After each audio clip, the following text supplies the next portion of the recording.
Buenas noches a todos los que encuentro de una manera virtual los días jueves y a quienes nos acompañan cada noche en este grupo de la emisora de estudiantes del Colegio Técnico Tomás Rueda Vargas aquí en Bogotá.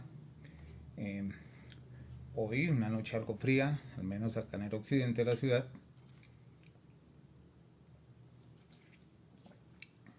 Veamos a ver cuántas personas nos van llegando. En este sentido podemos ir observando eh, que el tiempo avanza y la pandemia continúa. El mundo sigue en este caos que nos ha despertado estar aislado de los demás, la distancia, y este medio de las charlas nocturnas o más que todo de las lecturas nocturnas nos ha acercado a nuestros muchachos, a nuestros estudiantes, en principio a sus familias y a algunos compañeros que tienen la paciencia de vernos cada noche de estas. Um, las colegas de Cito Speak, a Harold Sierra, muy buenas noches. Ya por lo menos estamos tres aquí. Entonces esto ya nos va a dar el punto de partida para nuestra lectura de esta noche. Hoy he invitado, si se puede, si se me permite la expresión, a la primera figura nuestra en la literatura universal, que es Gabriel García Márquez, o el popular Gabo para nosotros.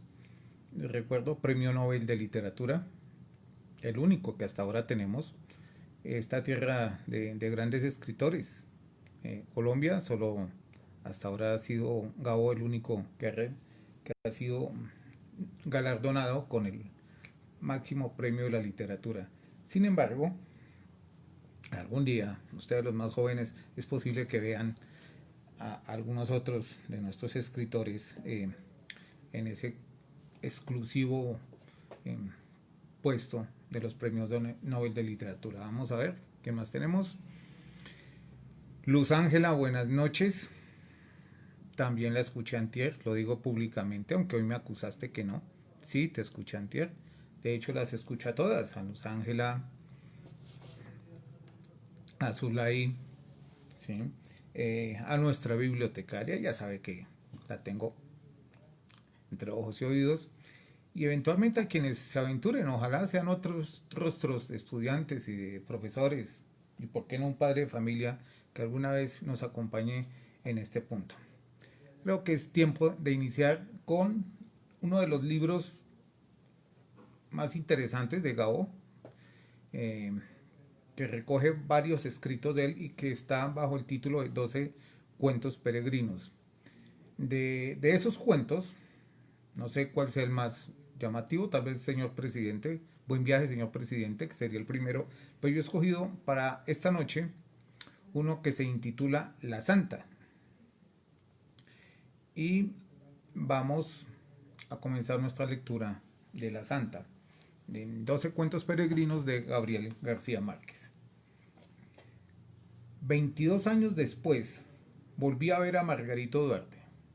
Apareció de pronto en una de las callecitas secretas del Trastevere y me costó trabajo reconocerlo a primera vista por su castellano difícil y su buen talante de romano antiguo.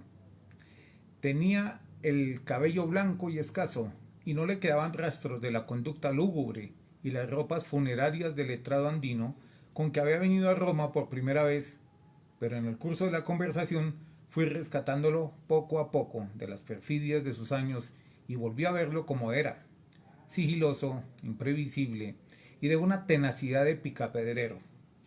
Antes de la segunda taza de café en uno de nuestros bares de otros tiempos, me atreví a hacerle la pregunta que me carcomía por dentro.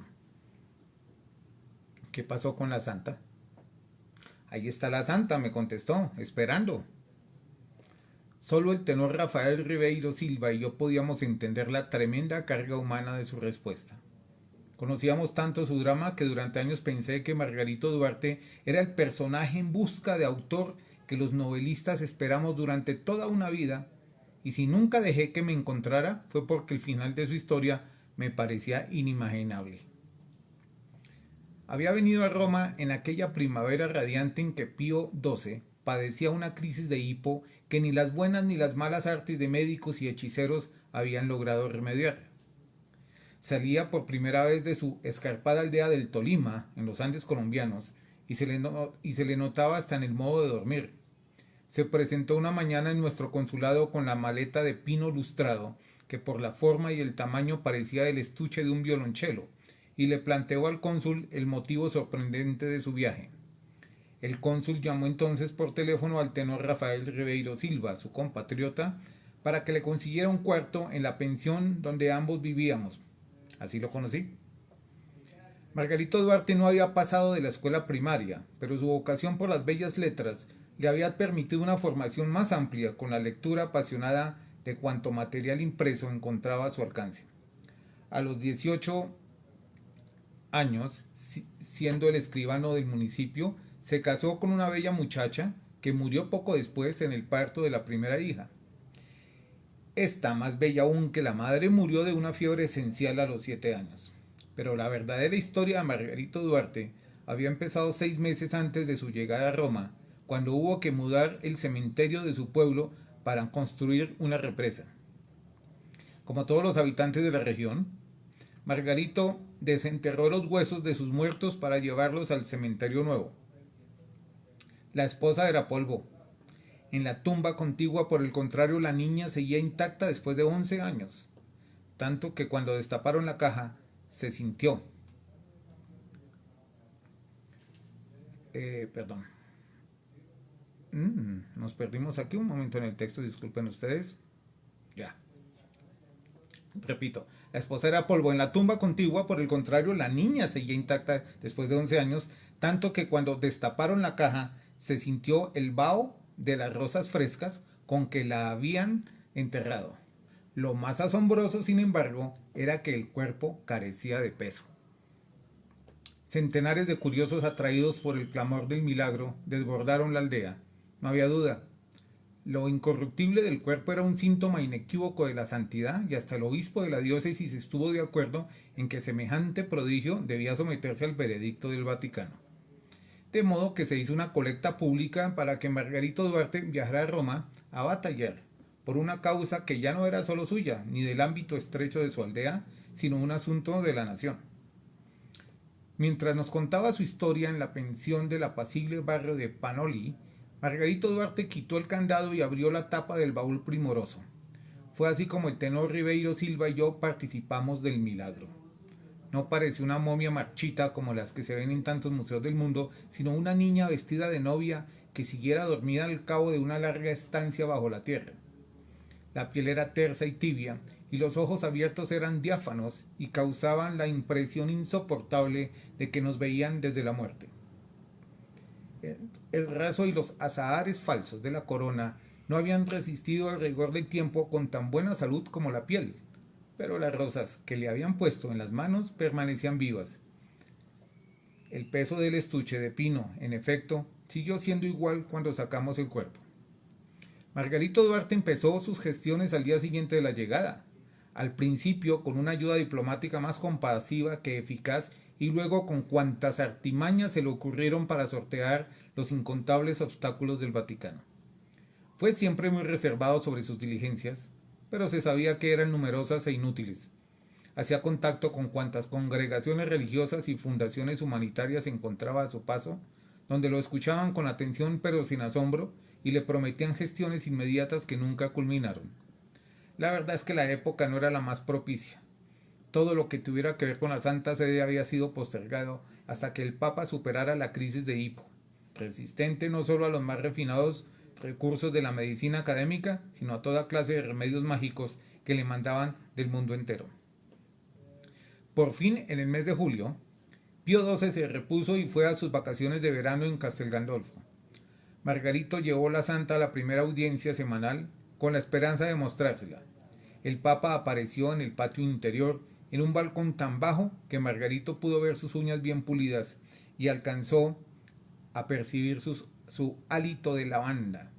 Pero no circuló por entre los turistas que llegaban de todo el mundo para verlo, como Margarito esperaba, sino que pronunció el mismo discurso en 6 idiomas y terminó con la bendición general. Al cabo de tantos aplazamientos, Margarito decidió afrontar las cosas en persona y llevó a la Secretaría de Estado una carta manuscrita de casi 60 folios de la cual no obtuvo respuesta. Él lo había previsto, pues el funcionario que la recibió con los formalismos de rigor apenas sí se dignó darle una mirada oficial a la niña muerta, y los empleados que pasaban cerca la miraban sin ningún interés. Uno de ellos le contó que el año anterior habían recibido más de 800 cartas que solicitaban la santificación de cadáveres intactos en distintos lugares del mundo. Margarito pidió por último que se comprobara la ingravidez del cuerpo. El funcionario la comprobó, pero se negó a admitirla. Debe ser un caso de sugestión colectiva, dijo. En sus escasas horas libres y en los áridos domingos del verano, Margarito permanecía en su cuarto encarnizado en la lectura de cualquier libro que le pareciera de interés para su causa. A fines de cada mes, por iniciativa propia, escribía en un cuaderno escolar una relación minuciosa de sus gastos con su caligrafía preciosista de amanuense mayor para rendir cuentas estrictas y oportunas a los contribuyentes de su pueblo. Antes de terminar el año, conocía a los dédalos de Roma como si hubiera nacido en ellos. Hablaba un italiano fácil y de tan pocas palabras como su castellano andino, y sabía tanto como el que más sobre procesos de canonización. Pero pasó mucho más tiempo antes de que cambiara su vestido fúnebre y el chaleco y el sombrero de magistrado que en la Roma de la época eran propios de algunas sociedades secretas con fines inconfesables. Salía desde muy temprano con el estuche de la santa y a veces regresaba tarde en la noche, exhausto y triste, pero siempre con un rescoldo de luz que le infundía alientos nuevos para el día siguiente. Los santos viven en su tiempo propio, decía. Yo estaba en Roma por primera vez estudiando en el Centro Experimental de Cine y viví su calvario con una intensidad inolvidable. La pensión donde vivíamos era en realidad un apartamento moderno a pocos pasos de la villa Borghese, cuya dueña ocupaba 2 alcobas y alquilaba a 4 estudiantes extranjeros. La llamábamos María Bella, que era guapa y temperamental en la plenitud de su otoño y siempre fiel a la norma sagrada de que cada quien es rey absoluto dentro de su cuarto. En realidad, la que llevaba el peso de la vida cotidiana era su hermana mayor, la tía Antonieta, un ángel sin alas que le trabajaba por horas durante el día y andaba por todos lados con su balde y su escoba de jerga ilustrando más allá de lo posible los mármoles del piso. Fue ella quien nos enseñó a comer los pajaritos cantores que cazaba Bartolino su esposo por un mal hábito que le quedó de la guerra, y quien terminaría por llevarse a Margarito a vivir en su casa cuando los recursos no le alcanzaron para los precios de María Bella. Nada menos adecuado para el modo de ser de Margarito que aquella casa sin ley. Cada hora nos reservaba una novedad hasta en la madrugada, cuando nos despertaba el rugido pavoroso del león en el zoológico de la Villa Borghese. El tenor Ribeiro Silva se había ganado el privilegio de que los romanos no se resintieran con sus ensayos tempraneros. Se levantaba a las 6, tomaba su agua medicinal y se arreglaba la barba y las cejas de Mefistófeles, y cuando solo ya estaba listo, con la bata de cuadros escoceses, la bufanda de seda china y su agua de colonia personal, se entregaba en cuerpo y alma a sus ejercicios de canto. Abría de par en par la ventana del cuarto, aún con las estrellas del invierno, y empezaba por calentar la voz con fraseos progresivos de grandes arias de amor, hasta que se soltaba a cantarla a plena voz. La expectativa diaria era que cuando daba el do de pecho, le contestaba el león de la Villa Borghese con un rugido de temblor de tierra. «Eres San Marcos reencarnado, figlio mío», exclamaba la tía Antonieta, asombrada de veras. Solo él podía hablar con los leones. Una mañana no fue el león el que le dio la réplica. El tenor inició el dueto de amor del Otelo. «Ya nella notte densa se estingue ogni clamor». Disculparán mi italiano. De pronto, desde el fondo del patio, nos llegó la respuesta en una hermosa voz de soprano. El tenor prosiguió y las 2 voces cantaron el trozo completo para solaz del vecindario, que abrió las ventanas para santificar sus casas con el torrente de aquel amor irresistible. El tenor estuvo a punto de desmayarse cuando supo que su desdémona invisible era nada menos que la gran María Caniglia. Tengo la impresión de que fue aquel episodio el que le dio un motivo válido a Margarito Duarte para integrarse a la vida de la casa. A partir de entonces se sentó con todos en la mesa común y no en la cocina como al principio, donde la tía Antonieta lo complacía casi a diario con su guiso maestro de pajaritos cantores. María Bella nos leía de sobremesa los periódicos del día para acostumbrarnos a la fonética italiana y completaba las noticias con una arbitrariedad y una gracia que nos alegraban la vida. Uno de esos días contó, a propósito de la santa, que en la ciudad de Palermo había un enorme museo con los cadáveres incorruptos de hombres, mujeres y niños, e inclusive de varios obispos, desenterrados de un mismo cementerio de los padres capuchinos. La noticia inquietó tanto a Margarito que no tuvo un instante de paz hasta que fuimos a Palermo. Pero le bastó una mirada de paso por las abrumadoras galerías de momias sin gloria para formarse un juicio de consolación. No son el mismo caso, dijo. A estos se les nota enseguida que están muertos. Después del almuerzo, Roma sucumbía en el sopor de agosto. El sol de mediodía se quedaba inmóvil en el centro del cielo, y en el silencio de las 2 de la tarde solo se oía el rumor del agua, que es la voz natural de Roma. Pero hacia las 7 de la noche, las ventanas se abrían de golpe para convocar el aire fresco que empezaba a moverse, y una muchedumbre jubilosa se echaba a las calles, sin ningún propósito distinto que el de vivir, en medio de los petardos de las motocicletas, los gritos de los vendedores de sandía y las canciones de amor entre las flores y las terrazas. El tenor y yo no hacíamos la siesta, íbamos en su Vespa, él conduciendo y yo en la parrilla, y les llevábamos helados y chocolates a las putitas de verano que mariposeaban bajo los laureles centenarios de la Villa Borghese en busca de turistas desvelados a pleno sol. Eran bellas, pobres y cariñosas como la mayoría de las italianas de aquel tiempo, vestidas de organza azul, de papelina rosada, de lino verde, y se protegían del sol con las sombrillas apolilladas por las lluvias de la guerra reciente. Era un placer humano estar con ellas, porque saltaban por encima de las leyes del oficio y se daban el lujo de perder un buen cliente para irse con nosotros a tomar un café bien conversado en el bar de la esquina, o a pasear en las carrozas de alquiler por los senderos del parque, o a dolemos de los reyes destronados y sus amantes trágicas que cabalgaban al atardecer en el galopio. Más de una vez les servíamos de intérpretes con algún gringo descarnado. No fue por ellas que llevamos a Margarito Duarte a la Villa Borghese, sino para que conociera a León. Vivía en libertad en un islote desértico circundado por un foso profundo, y tan pronto como nos divisó en la otra orilla empezó a rugir con un desasosiego que sorprendió a su guardián. Los visitantes del parque acudieron sorprendidos. El tenor trató de identificarse con su do de pecho matinal, pero el león no le prestó atención. Parecía rugir hacia todos nosotros sin distinción, pero el vigilante se dio cuenta al instante de que solo rugía por Margarito. Así fue. Para donde él se movía León, y tan pronto como se escondía dejaba de rugir. El vigilante, que era doctor en letras clásicas de la Universidad de Siena, pensó que Margarito debió estar ese día con otros leones que lo habían contaminado de su olor. Aparte de esa explicación, que era inválida, no se le ocurrió otra. En todo caso, dijo, no son rugidos de guerra, sino de compasión. Sin embargo, lo que impresionó al tenor Ribeira Silva no fue aquel episodio sobrenatural, sino la conmoción de Margarito cuando se detuvieron a conversar con las muchachas del parque. Lo comentó en la mesa, y unos por picardía y otros por comprensión estuvimos de acuerdo en que sería una buena obra ayudar a Margarito a resolver su soledad. Conmovida por la debilidad de nuestros corazones, María Bella se apretó la pechuga de madraza bíblica con sus manos empedradas de anillos de fantasía. Yo lo haría por caridad, dijo, si no fuera porque nunca he podido con los hombres que usan chaleco.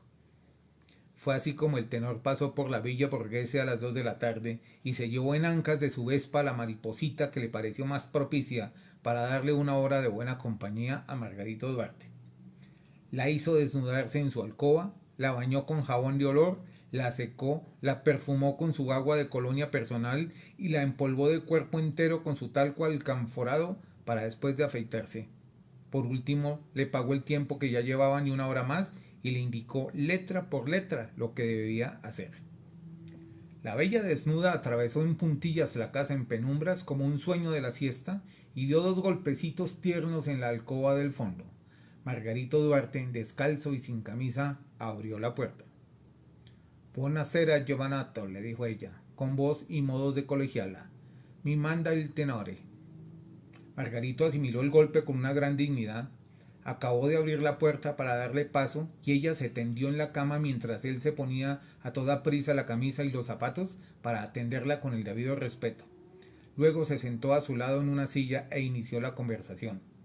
Sorprendida, la muchacha le dijo que se diera prisa, pues solo disponían de una hora. Él no se dio por enterado. La muchacha dijo después que de todos modos habría estado el tiempo que él hubiera querido sin cobrarle ni un céntimo, porque no podía haber en el mundo un hombre mejor comportado. Sin saber qué hacer mientras tanto, escudriñó el cuarto con la mirada y descubrió el estuche de madera sobre la chimenea. Preguntó si era un saxofón.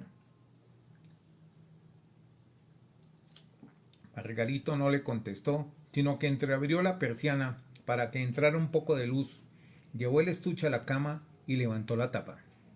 La muchacha trató de decir algo, pero se le desencajó la mandíbula. O como nos dijo después, mi siguielo el culo.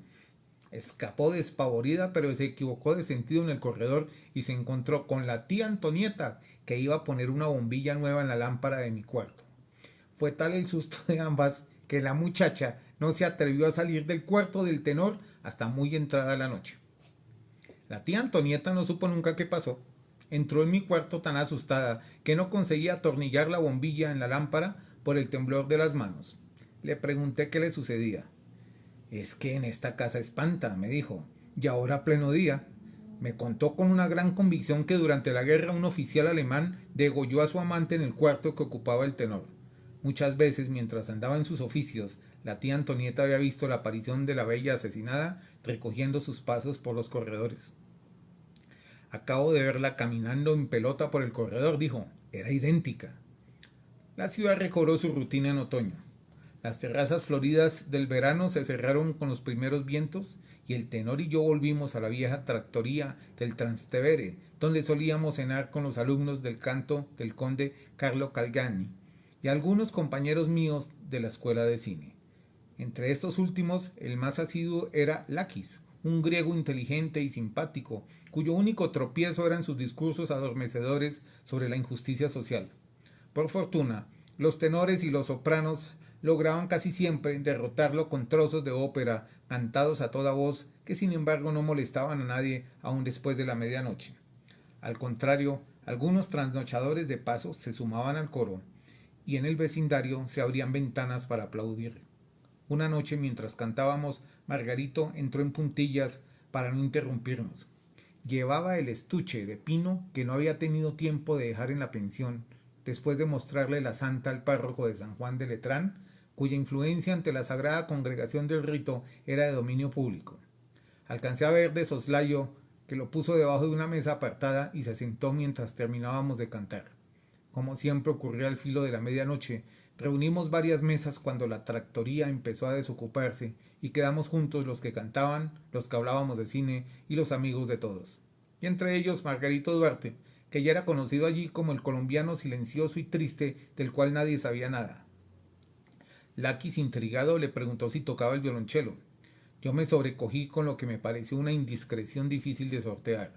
El tenor, tan incómodo como yo, no logró remendar la situación. Margarito fue el único que tomó la pregunta con toda naturalidad. No es un violonchelo, dijo, es la santa. Puso la caja sobre la mesa, abrió el candado y levantó la tapa. Una ráfaga de estupor estremeció el restaurante. Los otros clientes, los meseros y por último la gente de la cocina, con sus delantales ensangrentados, se congregaron atónitos a contemplar el prodigio. Algunos se persignaron. Una de las cocineras se arrodilló con las manos juntas, presa de un temblor de fiebre, y rezó en silencio.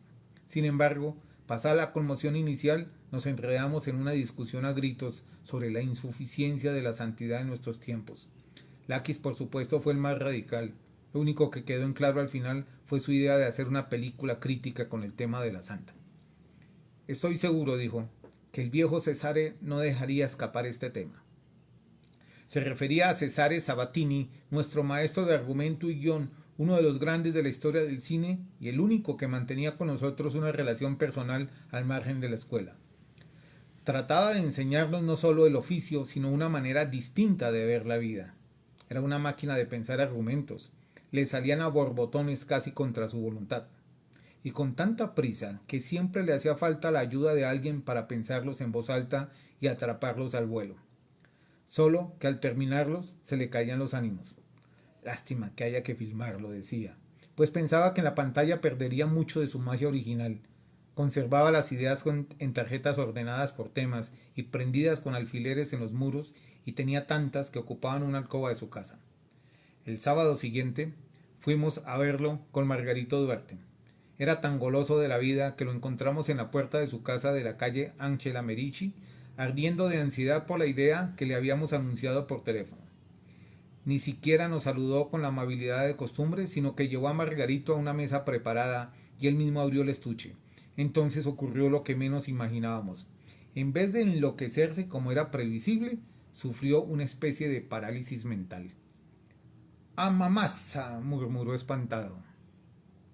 Miró a la santa en silencio por 2 o 3 minutos, cerró la caja él mismo y sin decir nada condujo a Margarito hacia la puerta como a un niño que diera sus primeros pasos. Lo despidió con unas palmaditas en la espalda. «Gracias, hijo, muchas gracias», le dijo, «y que Dios te acompañe en tu lucha». Cuando cerró la puerta se volvió hacia nosotros y nos dio su veredicto. «No sirve para el cine», dijo, «nadie lo creería». Esa lección sorprendente nos acompañó en el tranvía de regreso. Si él lo decía no había ni qué pensarlo, la historia no servía. Sin embargo, María Bella nos recibió con el recado urgente de que Sabatini nos esperaba esa misma noche, pero sin Margarito. Lo encontramos en uno de sus momentos estelares. Lakis había llevado a 2 o 3 condiscípulos, pero él ni siquiera pareció verlos cuando abrió la puerta. «Ya lo tengo», gritó. «La película será un cañonazo si Margarito hace el milagro de resucitar a la niña». «¿En la película o en la vida?», le pregunté. Él reprimió la contrariedad. «No seas tonto», me dijo. Pero enseguida le vimos en los ojos el destello de una idea irresistible. «A no ser que sea capaz de resucitarla en la vida real», dijo, y reflexionó en serio. «Debería probar». Fue solo una tentación instantánea. Antes de retomar el hilo, empezó a pasearse por la casa como un loco feliz, gesticulando a manotadas y recitando la película a grandes voces. Lo escuchábamos deslumbrados con la impresión de estar viendo las imágenes como pájaros fosforescentes que se le escapaban en tropel y volaban enloquecidos por toda la casa. «Una noche», dijo, «cuando ya han muerto como 20 papas que no lo recibieron, Margarito entra en su casa cansado y viejo, abre la caja, le acaricia la cara a la muertita y le dice con toda la ternura del mundo: por el amor de tu padre, hijita, levántate y anda». Nos miró a todos y remató con un gesto triunfal: y la niña se levanta. Algo esperaba de nosotros, pero estábamos tan perplejos que no encontrábamos qué decir, salvo Lakis, el griego, que levantó el dedo como en la escuela para pedir la palabra. «Mi problema es que no lo creo», dijo, y ante nuestra sorpresa se dirigió directo a Sabatini. «Perdóneme, maestro, pero no lo creo». Entonces fue Sabatini el que se quedó atónito. «¿Por qué no?». «¿Qué sé yo?», dijo Lakis angustiado. «Es que no puede ser». «¡Amamasa!», gritó entonces el maestro con un estruendo que debió oírse en el barrio entero. «Eso es lo que más me jode de las estalmistas, que no creen en la realidad». En los 15 años siguientes, según él mismo me contó, Margarito llevó la santa a Castel Gandolfo por si se daba la ocasión de mostrarla.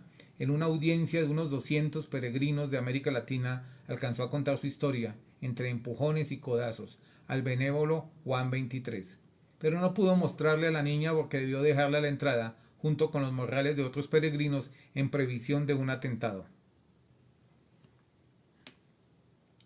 El Papa lo escuchó con tanta atención como le fue posible entre la muchedumbre y le dio en la mejilla una palmadita de aliento. «Bravo, filio mío», le dijo, «Dios premiará tu perseverancia». Sin embargo, cuando de veras se sintió en vísperas de realizar su sueño, fue durante el reinado fugaz del sonriente Albino Luciani. Un pariente de este, impresionado por la historia de Margarito, le prometió su mediación. Nadie le hizo caso. Pero 2 días después, mientras almorzaban, alguien llamó a la pensión con un mensaje rápido y simple para Margarito. No debía moverse de Roma, pues antes del jueves sería llamado del Vaticano para una audiencia privada. Nunca se supo si fue una broma. Margarito creía que no y se mantuvo alerta. No salió de la casa. Si tenía que ir al baño lo anunciaba en voz alta. «¡Voy al baño!». María Bella, siempre graciosa en los primeros albores de la vejez, soltaba su carcajada de mujer libre. «Ya lo sabemos, Margarito», gritaba, «por si te llama el Papa». La semana siguiente, 2 días antes del telefonema anunciado, Margarito se derrumbó ante el titular del periódico que deslizaron por debajo de la puerta. «Morto il Papa». Por un instante lo sostuvo en vilo la ilusión de que era un periódico atrasado que habían llevado por equivocación, pues no era fácil creer que se muriera un papa cada mes. Pero así fue. El sonriente Albino Luciani, elegido 33 días antes, había amanecido muerto en su cama. Volví a Roma 22 años después de conocer a Margarito Duarte, y tal vez no hubiera pensado en él si no lo hubiera encontrado por casualidad. Yo estaba demasiado deprimido por los estragos del tiempo para pensar en nadie.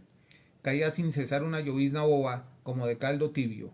La luz de diamante de otros tiempos había vuelto turbia, y los lugares que habían sido míos y sustentaban mis nostalgias eran otros y ajenos. La casa donde estuvo la pensión seguía siendo la misma, pero nadie dio razón de María Bella. Nadie contestaba en 6 números de teléfonos que el tenor Ribeiro Silva me había mandado a través de los años. En un almuerzo con la nueva gente de cine evoqué la memoria de mi maestro y un silencio súbito aleteó sobre la mesa por un instante hasta que alguien se atrevió a decir: «Sabatini». Mai sentito. Así era, nadie había oído hablar de él. Los árboles de la villa Borghese estaban desgreñados bajo la lluvia. El galopatoio de las princesas tristes había sido devorado por una maleza sin flores, y las bellas de antaño habían sido sustituidas por atletas andróginos travestidos de manolas. El único sobreviviente de una fauna extinguida era el viejo león, sarnoso y acatarrado en su isla de aguas marchitas. Nadie cantaba ni se moría de amor en las tractorías plastificadas de la Plaza de España, pues la Roma de nuestras nostalgias era otra Roma antigua dentro de la antigua Roma de los Césares. De pronto, una voz que podía venir del más allá me paró en seco en una callecita del Trastevere. «Hola, poeta». Era él, viejo y cansado. Habían muerto 5 papas. La Roma eterna mostraba los primeros síntomas de la decrepitud y él seguía esperando. «He esperado tanto que ya no puede faltar mucho más», me dijo al despedirse, después de casi 4 horas de añoranzas. «Puede ser cosa de meses». Se fue arrastrando los pies por el medio de la calle, con sus botas de guerra y su gorra descolorida de romano viejo, sin preocuparse de los charcos de lluvia donde la luz empezaba a pudrirse. Entonces no tuve ya ninguna duda, si es que alguna vez la tuve, de que el santo era él. Sin darse cuenta, a través del tiempo incorrupto de su hija, llevaba ya 22 años luchando en vida por la causa legítima de su propia canonización. Bueno, en su inconfundible lenguaje de Gabo, el adalid del realismo mágico en América Latina, en este cuento que él firma en el año de agosto de 1981, pues fue nuestro invitado esta noche, nuestro Gabriel García Márquez, nuestro premio Nobel de literatura. Él y yo y todos To Speak agradecemos a los que han visto en directo esta narración, esta lectura, y saludamos a quienes después se atrevan a ver la repetición de este video. Muchas gracias a todos ustedes, feliz noche, y mañana con otra historia, en otra voz femenina, la de mañana. Gracias.